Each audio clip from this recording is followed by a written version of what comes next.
यदि आप दल गुलाम हैं, किसी नेता के गुलाम हैं, किसी एनजीओ के गुलाम हैं या किसी संगठन के गुलाम हैं, तो इस वीडियो को मत देखिए।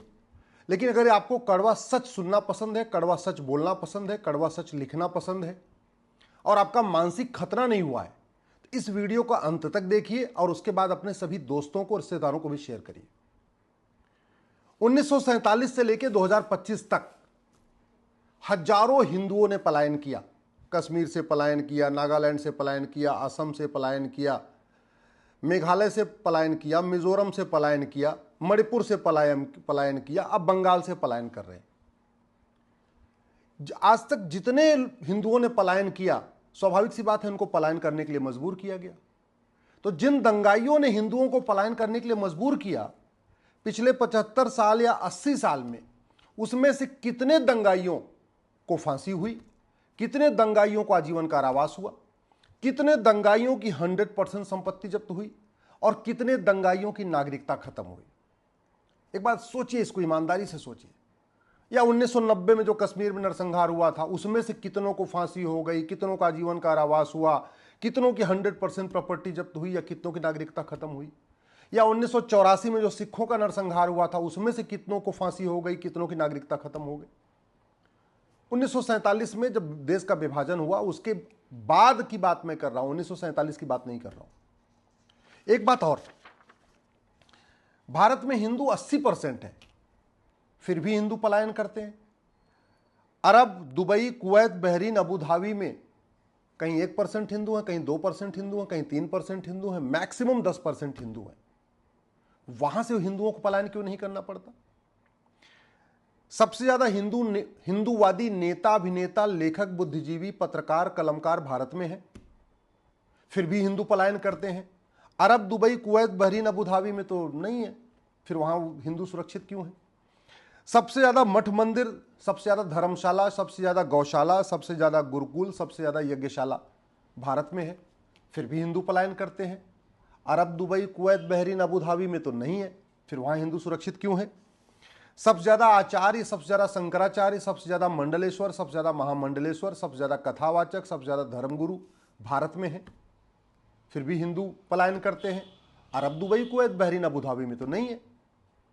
सबसे ज्यादा हिंदू सांसद, सबसे ज्यादा हिंदू विधायक, सबसे ज्यादा हिंदू पार्षद, सबसे ज्यादा हिंदू प्रधान भारत में है, इसके बाद भी हिंदू पलायन करते हैं। Arab, Dubai, Kuwait, Bahrain, Abu Dhabi में तो कोई एक भी हिंदू सांसद नहीं, एक भी हिंदू विधायक नहीं, एक भी हिंदू पार्षद नहीं, एक भी हिंदू प्रधान नहीं है। सबसे ज्यादा हिंदू कलेक्टर, कप्तान, जज, हवलदार, थानेदार भारत में है, फिर भी हिंदू पलायन करते हैं। Arab, Dubai, Kuwait, Abu Dhabi, Bahrain में तो नहीं है। सबसे ज्यादा हिंदूवादी संगठन, सबसे ज्यादा हिंदूवादी एनजीओ भी भारत में है। सबसे ज्यादा जय श्री राम भारत में बोला जाता है, फिर भी हिंदू पलायन करते हैं। सबसे ज्यादा भारत माता की जय हिंदुस्तान में बोला जाता है, फिर भी हिंदू पलायन करते हैं। Arab, Dubai, Kuwait, Bahrain, Abu Dhabi में तो नहीं बोला जाता, फिर भी वहां हिंदू सुरक्षित क्यों है? कभी आप इस पर सोचना। जानते हैं अंतर क्या है? क्योंकि भारत में राम की पूजा होती है और वहां राम नीति लागू है, और राम नीति का मतलब है भय बिन होय न प्रीत। हम भगवान कृष्ण की पूजा करते हैं, भगवान कृष्ण की कथा करते हैं, भागवत कथावाचक हैं, राम कथावाचक हैं, हमारे मठ हमारे पास मठ मंदिर है, लेकिन यहाँ कृष्ण नीति लागू नहीं है। और Arab, Dubai, Kuwait, Bahrain, Abu Dhabi में कृष्ण नीति लागू है। कृष्ण नीति है सठे साठ्यम समाचरित। हम केवल बातें करते हैं, लोहा लोहे को काटता है, लोहा लोहे को काटता है। हमने आज तक लोहा लोहे को काटता है इस सिद्धांत के अनुसार नियम कानून बनाया नहीं। वहां अबू धाबी, बहरीन, कुवैत में लोहा लोहे को काटता, इस सिद्धांत को उन्होंने बाकायदा अपनाया है, इसलिए वहां हिंदू सुरक्षित है। सबसे ज्यादा चिंतन बैठक भारत में होती है, सबसे ज्यादा मंथन भारत में होता है, सबसे ज्यादा सेमिनार भारत में होता है, सबसे ज्यादा मीडिया कॉन्क्लेव भारत में होता है, सबसे ज्यादा अखबार भारत में है, सबसे ज्यादा एडिटोरियल भारत में लिखा जाता है। इसके बाद भी हिंदू पलायन कर रहे हैं। Arab, Dubai, Kuwait, Bahrain, Abu Dhabi में तो ऐसा कुछ भी नहीं है, फिर भी वहां हिंदू आराम से सुरक्षित है। भगवान राम की भूमि भारत है, भगवान कृष्ण की भूमि भारत है, भगवान बुद्ध की भूमि भारत है, भगवान महावीर की भूमि भारत है, छत्रपति शिवाजी महाराज ने यहाँ जन्म लिया, गुरु गोविंद सिंह जी ने यहाँ जन्म लिया, 24 तीर्थंकरों ने यहीं जन्म लिया, 10 गुरुओं ने यहीं जन्म लिया, भगवान विष्णु के सारे अवतार यहीं पे हुए। इसके बाद भी घूसखोरी है, कमीशनखोरी है, दलाली है, कटमनी है, तोलाबाजी है, हवालाबाजी, कबूतरबाजी, नक्काली है, घटतौली है, जासूसी है, गद्दारी है। माओवाद है, नक्सलवाद है, जिहाद है, मजहबी उन्माद है, पत्थरबाजी है, धर्मांतरण है, लफ्जिहाद है, घुसपैठ है, जनसंख्या विस्फोट है, बम विस्फोट है, सड़क के किनारे रेलवे के किनारे जो है पत्थर रख दिए जाते हैं। सबसे ज़्यादा अवैध झुग्गियाँ भारत में बन रही हैं। अब Arab, Dubai, Kuwait, Abu Dhabi, Bahrain में तो किसी देवी देवता ने जन्म नहीं लिया, इसके बाद भी वहाँ शांति है, समृद्धि है, खुशहाली है, न लव जिहाद है, न लैंड जिहाद है, न धर्मांतरण है, न घुसपैठ है, न जनसंख्या विस्फोट है। एक भी बांग्लादेशी की मजाल नहीं वहाँ चला जाए। इसलिए दूसरों को दोष देने से पहले एक बार चिंतन करिए, एक बार समीक्षा करिए कि भारत में सब कुछ है फिर भी सारी समस्याएं हैं। उसका रूट काज क्या है? रूट काज ये है, हमने अपनी व्यवस्था को नहीं बदला। यहाँ पे तू मैं होता है, आरोप प्रत्यारोप होता है, नूरा कुश्ती होती है, बतौलेबाजी होती है, बड़े बड़े लफाजी होती है, बड़े बड़े भाषण होते हैं। शाम को टीवी में देखिए ना, क्या क्या लच्छेदार बातें होती रहती है। और चूंकि नियम कानून नहीं बदले गए, इलेक्शन सिस्टम नहीं बदला गया, पुलिस सिस्टम नहीं बदला गया, जुडिशल सिस्टम नहीं बदला गया, टैक्स सिस्टम नहीं बदला गया, एडमिनिस्ट्रेटिव सिस्टम नहीं बदला गया, राम नीति भय बिन होए न प्रीत लागू नहीं की गई, कृष्ण नीति सठे साठ्यम समाचरित लागू नहीं किया गया, लोहा लोहे को काटता है उस सिद्धांत पे नियम कानून नहीं बनाए गए, इसलिए यहाँ पे अराजकता है और हिंदू पलायन कर रहे हैं। उसका एक बड़ा उदाहरण बताता हूँ। 1860 में इंडियन पिनल कोड बना था, अंग्रेजों ने बनाया था, मैकाले ने बनाया था। 150 साल के बाद बदला गया। ये जो BNS आया 150 साल के बाद आया। लेकिन वो कहते नहीं, नई बोतल में पुरानी शराब। धाराएं बदल दी गई, सेक्शन इधर से उधर हो गए, कंटेंट नहीं बदला गया। कंटेंट केवल इतना बदला गया है कि जो पेनाल्टी थी उसमें 0 बढ़ाया गया। जहां 100 रुपए पेनाल्टी थी उसको 1000 कर दिया, जहां 500 रुपए पेनाल्टी थी उसमें एक 0 बढ़ा के 5000 कर दिया, जहां 1000 रुपए पेनाल्टी थी उसमें एक 0 बढ़ा के 10,000 कर दिया। 2-4 चीजें बढ़ाई गई हैं। ऑर्गेनाइज क्राइम इसमें डिक्लेयर कर दिया गया, कुछ चीजें और बढ़ाई गई। लेकिन आज भी ये कानून वर्ल्ड लेवल का नहीं है, विश्व स्तर का कानून नहीं है। आज भी ये भारतीय न्याय संहिता अमेरिका के फेडरल पिनल कोड के टक्कर की नहीं है। मैं पहले भी कह चुका हूं, नई बोतल में पुरानी शराब डालने से कुछ नहीं होगा। कानून बनाने की कोई लागत नहीं आती, और कानून बनाने से, कानून बदलने से शांति आती है, समृद्धि आती है। कितनी भी बड़ी अच्छी अच्छी बातें कर लीजिए, कितने भी भाषण दीजिए, कितने भी सेमिनार कर लीजिए, कितने भी चिंतन बैठक कर लीजिए, कितना भी मंथन कर लीजिए, कितने भी कॉन्क्लेव कर लीजिए, कितना भी नैरेटिव वार गढ़ने की कोशिश कर लीजिए, कुछ नहीं होगा जब तक नियम कानून नहीं बदलेगा। और मैं पूरी गारंटी के साथ कहता हूं, इस अमेरिका के फेडरल पिनल कोड को कॉपी पेस्ट मार के भारत में लागू कर दीजिए। इस अमेरिका, कोई दिमाग नहीं लगाना, बस मेरे कॉपी पेस्ट मारिए।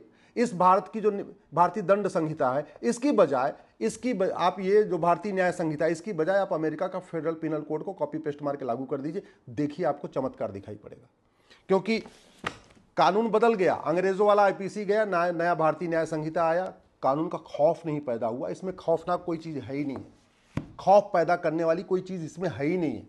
इसीलिए यहां पलायन हो रहा है, इसीलिए यहां पे कानून नया आ गया, कोई फर्क नहीं पड़ा, नई बोतल में पुरानी शराब जैसा हो चुका है।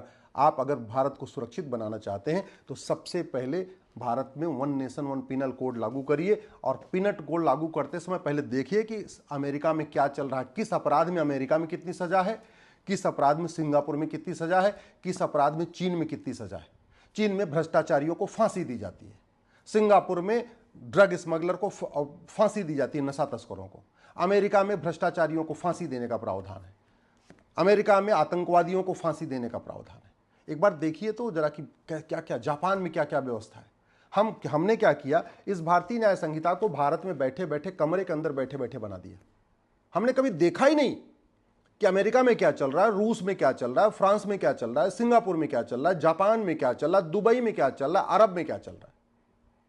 लोहा लोहे को काटता है, उस सिद्धांत पे हमने अपनी नया कानून नहीं बनाया। सठे साठ्यम समाचरित भयबिन होए न प्रीत, उस सिद्धांत को लागू करते हुए अपना कानून नहीं बनाया। नतीजा है कानून आ गया, अराजकता में कोई कमी नहीं आ रही, कोई खौफ नहीं पैदा हो रहा है। अभी भी सड़क पे हुड़दंग हो रहा है, अभी भी सड़क लोग जाम कर ले रहे हैं, अभी भी लोग बस जला देते, कोई खौफ नहीं है। भारत को बचाना है तो सबसे पहले झूठ को गंभीर अपराध घोषित करिए, और झूठ पकड़ने के लिए नार्को पॉलीग्राफ ब्रेन मैपिंग कानून बनाइए। ये मुकदमे 3-3 महीने के अंदर डिसाइड हो जाएंगे, जो 10 साल 20 साल चलता है। झूठ को गंभीर अपराध घोषित करिए, झूठ पकड़ने के लिए नार्को पॉलीग्राफ ब्रेन मैपिंग बनाइए, झूठी शिकायत, झूठी गवाही, झूठी एफआईआर, झूठी जांच, झूठा एफिडेविट को सीरियस क्राइम डिक्लेयर करिए, झूठा आधार, झूठा राशन कार्ड, झूठा बर्थ सर्टिफिकेट, झूठा डेथ सर्टिफिकेट, झूठा वसीयत, झूठी विरासत, झूठे फर्जी कागज बनवाने को गंभीर अपराध घोषित करिए। देखिए कितना चमत्कार होता है। भय बिन होए न प्रीत सिद्धांत लागू हो जाएगा, फटाफट कानून का खौफ पैदा होगा। जब तक कानून नहीं बदलेगा कुछ नहीं होगा। अगर भारत को बदलना चाहते हैं, भारत को सुरक्षित बनाना चाहते हैं, तो 1861 का पुलिस एक्ट हटाइए, पुलिस को स्वतंत्र बनाइए, पुलिस को निष्पक्ष बनाइए। इस 1861 के कानून के कारण पुलिस सत्ता की गुलाम है। जहां पे सत्ता चाहती है वहां पुलिस टूट पड़ती है दंगाइयों पे, आतंकवादियों पे, और जहां सत्ता नहीं चाहती है वहां दंगाइयों के सामने पुलिस घुटने टेक देती है। ऐसा कानून किस काम का कि अगर पुलिस सत्ता के इशारे पे नाचे?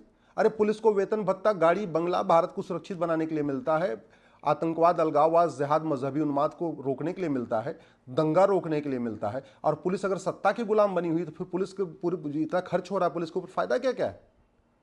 किस बात का कानून का राज? फिर तो नेताओं का राज चल रहा है, फिर तो सब पॉलिटिकल पार्टियों का राज चल रहा है। ये सबसे बड़ा झूठ है कि भारत में कानून का राज। भारत में आज भी चूंकि कानून घटिया है इसलिए पॉलिटिकल पार्टियों का राज चल रहा है, नेताओं का राज चल रहा है, मुख्यमंत्री का राज चल रहा है, गृह मंत्री का राज चलता है, कानून का राज नहीं चलता। जहां कानून का राज होता है वहां कोई मुख्यमंत्री हो, कोई गृह मंत्री हो, कोई मिनिस्टर हो, कोई सांसद, कोई विधायक, कोई फर्क नहीं पड़ता। पुलिस अपना काम स्वतंत्र निष्पक्ष करती रहती है। तो हमें एक पुलिस चार्टर लागू करना पड़ेगा। 1 घंटे के अंदर एफआईआर हो, 1 महीने के अंदर जांच पूरी हो। लेकिन 1 महीने के अंदर जांच तब पूरी होगी जब झूठ गंभीर अपराध होगा, कोई झूठी गवाही न दे पाए। जब 1 महीने के अंदर जांच तब पूरी होगी जब नार्को पॉलीग्राफ ब्रेन मैपिंग कानून होगा। अगर आप भारत को सुरक्षित बनाना चाहते हैं तो सबसे पहले एक एडमिनिस्ट्रेटिव रिफॉर्म करिए, एक एडमिनिस्ट्रेटिव चार्टर लागू करिए। जितने भी, चाहे वो कलेक्टर हैं, चाहे कप्तान हैं, चाहे डिप्टी एसपी हैं, चाहे एसपी हैं, चाहे कमिश्नर, सबकी रोल्स रिस्पॉन्सिबिलिटी डिसाइड हो। सबको कौन सा काम कितने दिन में करना है इसका बाकायदा एक लेखा जोखा होना चाहिए। अगर भारत को सुरक्षित बनाना है तो एक सिटीजन चार्टर लागू करिए और झूठी शिकायत, झूठी जांच, झूठी गवाही को जघन्य अपराध घोषित करते हुए उसमें नागरिकता खत्म करने का प्रावधान करिए। झूठे कागज बनवाने को जघन्य अपराध घोषित करिए। चीटिंग, फ्रॉड, फोर्जरी और परजरी को जघन्य अपराध घोषित करिए। तब जाके फास्ट जस्टिस सिस्टम होगा, जस्टिस विद इन ईयर होगा, 1-1 साल के अंदर मुकदमों का फैसला होगा, फटाफट सजा मिलना शुरू होगी, फिर कानून का खौफ पैदा होगा। ये जो बंगाल में हिंदू पलायन इसलिए कर रहे हैं कि 1947 से लेकर आज तक पलायन ही करते रहे हिंदू, लेकिन पलायन करने वालों को कुछ हुआ नहीं। हाँ, यही पलायन बंगाल में पलायन कर रहे हैं। अभी यही पलायन जो पलायन करवा रहे हैं ना, उसमें से अगर किसी को हिंदू पलट के मार दे तो वो हिंदू भी जेल जाएगा। तो फायदा क्या इस कानून का कि दंगाई और सामान्य व्यक्ति दोनों अपराधी हो जाए? ऐसा कानून हमें चाहिए क्या? सेल्फ डिफेंस में आदमी कुछ कदम उठाए तो वो भी अपराधी हो जाएगा। अगर भारत की न्यायिक व्यवस्था को बदलना चाहते हैं तो सबसे पहले भ्रष्टाचार खत्म करिए। ये जो देश में आग लगी हुई है ना, इसका मूल कारण हमारा पॉलिटिकल सिस्टम है। जाति के आधार पे बांटते हैं नेता, भाषा के आधार पे बांटते हैं नेता, क्षेत्र के आधार पे बांटते हैं नेता, अगड़े पिछड़े के आधार पे बांटते हैं नेता। और क्यों बांटते हैं? जो उनको पार्षद बनना है, प्रधान बनना है, सांसद बनना है, विधायक बनना है। और क्यों पार्षद, प्रधान, सांसद, विधायक बनना है? जनता की सेवा करने के लिए नहीं। ये तो बकवास है। ये जो अंबेडकरवाद, पेरियारवाद, समाजवाद, लोहियावाद, जो दुनिया भर के वाद, गांधीवाद की बात करते हैं, ये सब जुमला है जनता को बेवकूफ़ बनाने का, जनता को धोखा देने का। असली लक्ष्य है पार्षद, प्रधान, सांसद, विधायक बन के देश को लूटना, मोटा माल कमाना। और मोटा माल क्यों कमा रहे हैं? क्योंकि हमारा कानून घटिया है। हमारा जो भ्रष्टाचार विरोधी कानून महा घटिया है।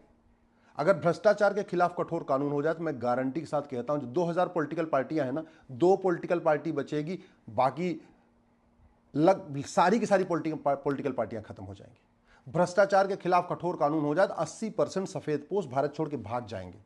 भारत में चूंकि लूटने की छूट मिली हुई है इसलिए यहाँ रुके हुए हैं, और यहाँ उत्तर वालों को दक्षिण से लड़ा रहे हैं, बिहार वालों को बंगाल से लड़ा रहे हैं, भाषा के आधार पर लड़ा रहे हैं, क्षेत्र के आधार पर लड़ा रहे हैं। सामाजिक समरसता ऐसे नहीं आएगी। सामाजिक समरसता तब आएगी जब नेताओं की नेतागिरी बंद होगी, इनका पाखंड बंद होगा। अगर भारत को सुरक्षित बनाना चाहते हैं तो प्रिवेंशन ऑफ करप्शन एक्ट को बदलिए। दुनिया के कई देशों में भ्रष्टाचारियों की 100% प्रॉपर्टी जब्त होती है, नागरिकता खत्म होती है, फांसी दी जाती है। ये सड़ा हुआ कानून है, इसमें 3 साल से सजा होती है। 1,76,000 करोड़ का 2G घोटाला हुआ, 1,86,000 करोड़ का कोयला घोटाला हुआ, 70,000 करोड़ का कॉमनवेल्थ घोटाला हुआ। आज तक किसी को 10 साल की भी सजा नहीं हुई। किसी की प्रॉपर्टी जब्त नहीं हुई, किसी की नागरिकता खत्म नहीं। ऐसा सड़ा हुआ कानून, इस सड़े हुए कानून से भारत में कभी अराजकता बंद होगी क्या? मतलब ही नहीं बंद होने की। अगर भारत को सुरक्षित बनाना चाहते हैं तो ये सड़ा हुआ नेशनल सिक्योरिटी एक्ट है, इसमें राष्ट्र की सुरक्षा के लिए क्या क्या खतरा है उसको जरा लिखिए। इसमें लिखिए कि घूस भ्रष्टाचार राष्ट्र की सुरक्षा के लिए खतरा है, अलगाववाद कट्टरवाद जिहाद राष्ट्र की सुरक्षा के लिए खतरा है, धर्मांतरण घुसपैठ राष्ट्र की सुरक्षा के लिए खतरा है। फिर पुलिस एनएसए लगाना शुरू करेगी, फिर कानून का खौफ पैदा होगा। ये है ना हमारे पास अनलॉफुल एक्टिविटी एज लब जिहाद, लैंड जिहाद, धर्मांतरण घुसपैठ जनसंघ और अराजकता को हमने आज तक अनलॉफुल एक्टिविटी डिक्लेयर नहीं किया। अनलॉफुल कानून बना दिया अनलॉफुल एक्टिविटी एक्ट, लेकिन अनलॉफुल एक्टिविटी क्या क्या है इसमें उन्होंने लिखा ही नहीं है। तो जहां मन करता है सत्ता उसके ऊपर यूएपीए लग जाता है, जहां हम सत्ता नहीं चाहती वहां यूएपीए नहीं लगता। निर्दोषों के ऊपर एनएसए यूपीए लग जाता है और दोषियों के ऊपर एनएसए यूपीए नहीं लगता। भारत में अराजकता फैलाने की फंडिंग जो हो रही है हवाला के जरिए हो रही है। अभी जो चाहे वो कश्मीर में हुआ था, चाहे वो पंजाब में हुआ, और चाहे इस समय बंगाल में हो रहा है मुर्शिदाबाद में, अभी रिपोर्ट आई है कि जो बाहर से पैसा आया हवाला के जरिए अब हिंदुओं को पलायन करवाने के लिए। क्यों आ रहा है हवालाबाजी? कोई पूरी दुनिया की प्रॉब्लम तो नहीं है, ये भारत में हवाला क्यों चल रहा है? ये कानून सड़ा हुआ है। और वैसे भी हवाला का सीधा सीधा संबंध नोट से होता है। जितनी बड़ी नोट होती है उतना ज़्यादा हवाला होता है। बंद कर दीजिए 100 रुपए से बड़ी नोट। क्यों चाहिए 100 रुपए से बड़ी नोट? 80% लोग पर डे 100 रुपए से कम खर्च करते हैं, उनको 100 रुपए से बड़ी नोट चाहिए नहीं। और जो 20% लोग भारत में पर डे 100 रुपए से ज़्यादा खर्च करते हैं उनके पास एटीएम, पेटीएम, भीम, UPI, debit card, credit card सब कुछ तो है, तो क्यों चाहिए 100 रुपए से बड़ी नोट? बंद करिए 100 रुपए से बड़ी नोट और इस हवाला वाले कानून को इसमें कठोर, इसमें दंड का भय करिए। देखिए हवाला बंद हो जाएगा, हवाला बंद हो जाएगी, शांति आएगी। ये एफसीआरए ये बना था भारत में अलगाववादियों को फंडिंग कराने के लिए, जिहादियों को फंडिंग कराने के लिए, नक्सलियों को फंडिंग कराने के लिए, माओवादियों को फंडिंग कराने के लिए। इसमें संशोधन से काम नहीं चलेगा। सरकार ने किया है संशोधन, लेकिन कोई फर्क नहीं पड़ेगा। इसको खत्म करना पड़ेगा। बंद करिए 2-4 साल के लिए विदेशी फंडिंग। क्यों चाहिए विदेशी फंडिंग? भारत में रहते हैं तो भारत से फंडिंग, जो अच्छा काम करेगा उसको भारत के लोग फंडिंग कर देंगे। क्यों चाहिए विदेश से फंडिंग भैया? विदेश से फंडिंग आएगी तो जो यहाँ पर जिसको फंडिंग होगी वो विदेशी देशों के इशारे पे ही काम करेगा, फिर भारत के लिए काम नहीं करेगा। बंद, खत्म कर दीजिए, नहीं चाहिए हमें विदेशी फंडिंग। भारत में जो अराजकता फैलती है वो भारत के अंदर जो काला धन जनरेट हो रहा है उससे हो रहा है। रत्ती भर काला धन कम नहीं हुआ, न रत्ती भर हवाला कम हुआ है, न रत्ती भर भ्रष्टाचार कम हुआ है, और न रत्ती भर काला धन कम हुआ है। सारे काले कारोबार आज भी चल रहे हैं। क्यों? क्योंकि हमने कैश लेन देन को बंद ही नहीं किया। सारे काले कारोबार कैश में होते हैं। घूसखोरी, कमीशन खोरी कैश में होती है, मिलावटखोरी कैश में होती है, कालाबाजारी कैश में होती है, नशा तस्करी कैश में होती है, मानव तस्करी कैश में होती है, हथियारों का कारोबार कैश में होता है, माओवादियों नक्सलियों की फंडिंग कैश में होती है, जिहादियों की फंडिंग कैश में होती है। ये जितने यहाँ पे भारत में अवैध जासूसों की फंडिंग कैश में होती है। हर अवैध काम की फंडिंग कैश में होती है। और कैश जनरेट होता है काले धन से, ब्लैक मनी जनरेट होती है। 5,000 रुपए से महंगे सामान का कैश लेन देन बंद कर दीजिए। अरे जब बीड़ी बेचने वाला, पान बेचने वाला, चाय बेचने वाला, पंचर बनाने वाला ऑनलाइन लेने लग गया तो क्या जरूरत है कैश लेन देन की लिमिट को, कैश लेन देन को लिमिट करने में? 100 रुपए से 5,000 रुपए से महंगे ऊपर कैश लेन देन बंद कर दीजिए। देखिए काला धन कम हो जाएगा। कानून बदलिए, 5,000 रुपए से ऊपर कैश लेन देन कम करिए, फटाफट देखिए काला कारोबार बंद, काला धन बंद, कैश बंद, अराजकता खत्म। भारत को अगर बचाना चाहते हैं तो ये जो बेनामी लेन देन चल रहा है, 50,000 रुपए से महंगे सामान के ऊपर आधार, यानी 50,000 रुपए से महंगे सामान को आधार से लिंक करिए।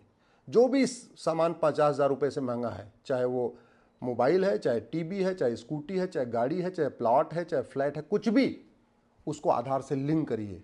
जब बेनामी लेन देन रुकेगा तब अराजकता रुकेगी। ये सिटीजनशिप एक्ट बना हुआ है 1955 का। आज तक किसी की नागरिकता खत्म ही नहीं हुई। इतना सड़ा हुआ कानून है और आज तक हमने नहीं बदला। दुनिया के कई देशों में जो लोग देश विरोधी काम करते हैं उनकी नागरिकता खत्म होती है। आज तक न किसी दंगाई की नागरिकता खत्म हुई, न जिहादी की नागरिकता खत्म हुई, न किसी मिशनरी की नागरिकता खत्म हुई, न घुसपैठियों की मदद करने वालों की नागरिकता खत्म हुई, न आतंकवादियों की नागरिकता खत्म करने वालों की नागरिकता खत्म हुई। तो किस काम का ये? कानून बदलना पड़ेगा, तब खौफ पैदा होगा। सबसे ज़्यादा जो अराजकता फैलाई जाती है वो ड्रग के पैसे से, और ड्रग का कानून हमारा सड़ा हुआ है। सिंगापुर में एक व्यक्ति 900 ग्राम गांजा लेके गया था, कॉलेज के पास गांजा बेच रहा था लड़कों को, फांसी दे दिया उठा के। हम क्यों नहीं ऐसा कानून बनाते? हमें नशा तस्करों से इतना प्यार क्यों है? हमें नशा तस्करों के मानवाधिकार की इतनी चिंता क्यों है? हमें जो नशा तस्कर हमारी पूरी जनरेशन को बर्बाद कर रहे हैं, स्कूल कॉलेज में गांजा चरस अफीम पहुंचा पहुंचा के हमारी पूरी जनरेशन को बर्बाद कर रहे हैं, हमें उनसे इतना लगाव क्यों है? हम क्यों नहीं सिंगापुर वाला कानून ले लेते? क्यों नहीं भारत में लागू कर देते? भारत को सुरक्षित बनाना है तो माइनॉरिटी मेजॉरिटी का कॉन्सेप्ट खत्म करिए। अरे भैया, माइनॉरिटी लाख होती है, 2 लाख होती है, 5 लाख होती है, 10 लाख होती है। जो करोड़ों की जनसंख्या उसको माइनॉरिटी नहीं कहते। न माइनॉरिटी को आज तक डिफाइन नहीं किया, ये नहीं तय किया कि 1 लाख वाला माइनॉरिटी होगा कि 5 लाख जनसंख्या माइनॉरिटी होगी कि 10 लाख जनसंख्या माइनॉरिटी होगी, 50 लाख होगी। और माइनॉरिटी के नाम पे केंद्र हजारों करोड़ खर्च कर रहा है, राज्य सरकारें करोड़ों में खर्च कर रही हैं। 25,000 करोड़ से ज़्यादा के आसपास अगर राज्य और केंद्र का सारा मिला दीजिए तो 25,000 करोड़ रुपए माइनॉरिटी के नाम पे खर्च हो रहा है। संविधान कहता है मजहब के आधार पर कोई नियम कानून नहीं होगा। संविधान निर्माताओं ने कहा था मजहब के आधार पर न बोर्ड होगा, न मजहब के आधार पर ट्रिब्यूनल होगा, न मजहब के आधार पर नियम होगा, न मजहब के आधार पर कानून होगा, न मजहब के आधार पर लोन होगा, न मजहब के आधार पर वजीफा होगा। कुछ नहीं मजहब के आधार पर होगा, और सब कुछ मजहब के आधार पर चल रहा है। माइनॉरिटी कमीशन चल रहा है, माइनॉरिटी अफेयर मिनिस्ट्री चल रही है, मुद्रा माइनॉरिटी के नाम पे लोन, माइनॉरिटी के नाम पे वजीफा, संविधान की धज्जियां उड़ाई जा रही है। जब तक ये मजहब के आधार पर नियम कानून चलेंगे, मजहब के आधार पर बोर्ड चलेगा, मजहब के आधार पर ट्रिब्यूनल चलेगा, मजहब के आधार पर स्कूल कॉलेज चलेंगे, मजहब के आधार पर कोचिंग चलेगी, भारत में शांति नहीं आ सकती है। लैंड जिहाद का मूल कारण है घटिया सड़ा हुआ सिविल प्रोसीजर कोड। खत्म करिए इसको, कठोर दंड की व्यवस्था करिए, अवैध निर्माण को गंभीर अपराध घोषित करिए। अवैध निर्माण अभी सिविल मैटर कहलाता है, अवैध निर्माण क्रिमिनल मैटर होना चाहिए। चाहे वो हाईवे के किनारे झुग्गी बने, चाहे वो रेलवे लाइन के किनारे झुग्गी बने, चाहे सड़क के किनारे बने या पार्क के किनारे, अवैध निर्माण गंभीर अपराध घोषित करिए। आप दुबई में, कुवैत में, अबू धाबी में, बहरीन में अवैध निर्माण क्यों नहीं होता? भारत में क्यों होता है? हमारा कानून सड़ा हुआ है। गुलामी के निशान को प्रोटेक्ट करने के लिए कानून बना था प्लेस ऑफ वर्शिप एक्ट। इसको बदलाव से काम नहीं बनेगा, इसको कानून को खत्म करिए। गुलामी के नाम चलते रहें, उसके लिए एंशिएंट मोनूमेंट एक्ट बना था, इसलिए गुलामी की सोच खत्म नहीं हो रही है। बाबर, हुमायूं, तुगलक, गजनी, गोरी, खिलजी वाली सोच खत्म नहीं हो रही है। गुलामी के नाम मिटाइए, गुलामी के निशान मिटाइए, एंशिएंट मोनूमेंट एक्ट को खत्म करिए, प्लेस ऑफ वर्शिप एक्ट को खत्म करिए। गुलामी की मदरसे आज भी चल रहे हैं, संविधान में कहीं मदरसे का जिक्र ही नहीं है। संविधान कहता है मजहब के आधार, मजहब को प्रमोट करने के लिए 1 रुपये नहीं खर्च करना, कोई मजहबी तालीम नहीं देना, और हम मदरसे खुलवा रहे। मदरसे खुलवा के मुगलों के समय में 1000 मदरसे खुले, और पिछले 75 साल में संविधान लागू होने के बाद 3 लाख मदरसे खुल गए। अंग्रेजों के समय में 1000 मिशनरी स्कूल थे, अभी 3 लाख मिशनरी स्कूल हो गए। कहाँ से हो रहा है ये? कैसे संविधान हमको पढ़ रहे हैं? अगर भारत को बचाना चाह रहे हैं तो राइट टू एजुकेशन को राइट टू इक्वल एजुकेशन करिए, समान शिक्षा लागू करिए। वक्फ एक्ट संशोधन करने से काम नहीं चलेगा, संशोधन करने के बाद भी समस्या खत्म नहीं होगी। और ट्रिब्यूनल तो हो ही नहीं सकता मजहब के आधार पर, फिर कैसे चल रहा है? इस कानून को कंप्लीट खत्म करिए। ये कांग्रेस ने कानून बनाया था हिंदुओं को निहत्था बनाने के लिए। इस घटिया कानून के कारण हिंदू अपने घर में शंकर भगवान की मूर्ति तो रखते हैं, लेकिन त्रिशूल नहीं रख सकते 6-7 फीट का। दुर्गा जी की मूर्ति होती लेकिन 5 फीट की तलवार नहीं रख सकते। शंकर जी की मूर्ति हो लेकिन फरसा नहीं रख सकते।